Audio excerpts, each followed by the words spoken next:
প্রত্যেক দিনের সকালটা যেন একরকমই হয়ে উঠেছে।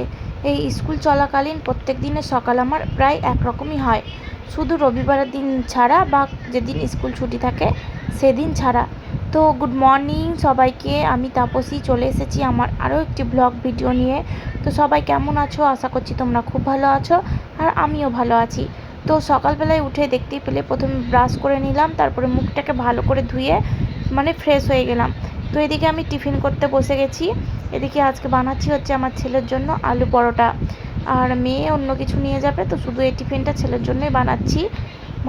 আলুকে সিদ্ধ করে আটার সঙ্গে মেখে তাতে তেল ময়ান দিয়ে অল্প চিনি দিয়ে অল্প লবণ দিয়ে বেশ সুন্দর করে ভালো করে মেখে পরোটাটা বানিয়েছি। আর এই পরোটাটা কিন্তু খুব নরম হয়। টিফিন বানানো আমার কমপ্লিট, তারপরে চলে আসলাম হচ্ছে ঘরের কাজে। তো ভালো করে ঘরটাকে ঝাঁট দিয়ে দিলাম। আর সকালবেলায় বুঝতেই পারছো ঘর কিন্তু পুরো এলোমেলো হয়ে থাকে, সে বেডরুম হোক বা অন্য কোনো ঘর। তো আমাদের বারান্দাটাও সেরকম এলোমেলো ছিল, তার জন্য অনেকটাই টাইম লাগলো। আর আমার ঘরের তো বলার কিছুই নেই। এই দেখো এক একজনের 2-3টে ব্যাগ, একটা টিউশন নিয়ে যায়, একটা স্কুল নিয়ে যায়। তা ব্যাগটা এইভাবেই একের পর এক রাখা থাকে, তো রোজ আমাকে এভাবে বিছানায় উঠিয়ে ঘরটা ঝাড় দিতে হয়।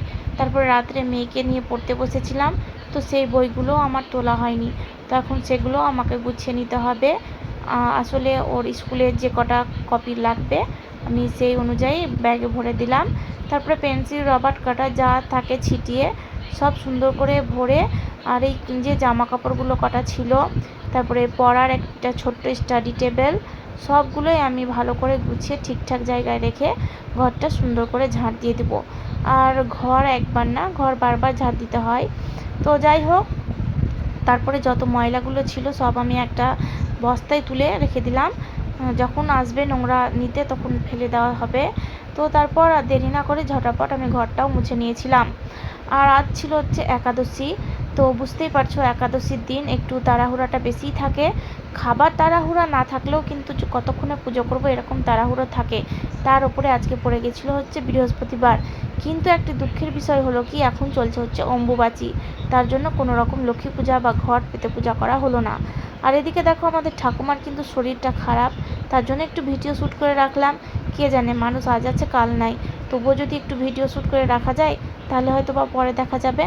তো এদিকে আমার মেয়েকে উঠে আমি স্নান করিয়ে রেডি করে দিয়েছি পুরো, আর আমি স্নান করে পুরো রেডি, আমার ড্রেস চেঞ্জ হয়ে গেছে। তো এরপর মেয়েকে নিয়ে আমাকে স্কুল যেতে হবে। তো মেয়ে তো আজকে বলছিল স্কুল যাব না, তো ওকে আজকে আমি টিফিনে ম্যাগি দিয়েছি। তো যে শুনেছে ম্যাগি, সে এক লাফে বিছানা থেকে উঠে গেছে। কালকে হচ্ছে মহরম, তো কালকে তো এমনিতেই স্কুল ছুটি দিয়ে দিবে। তারপর ওর শনিবার স্কুল ছুটি থাকে, আর রবিবার তো ছুটিই থাকে। তো পরপর 3 দিন স্কুল ছুটি পাচ্ছে, তো আজকে স্কুল না গেলে হয় বলো তো? তো এই যে মেয়েকে নিয়ে বেরিয়ে পড়লাম। আজকে ওর বাবার সঙ্গে যাব আমরা বাইকে করে স্কুল। তো সকালে পরিবেশটা বেশ ভালোই লাগে। দেখো বাইরে বেশ ভালো, কিন্তু আমাদের একটি সমস্যা আছে, তোমাদের দেখাচ্ছি। ওই দেখো বাইরে বের হওয়া মাত্রই পিছন দিক থেকে একজন এসে হাজির হবে, একবারে সে দৌড়াতে দৌড়াতে, না হলে ওর হবেই না। তোমাদের দেখাচ্ছি, এই দেখো কালু।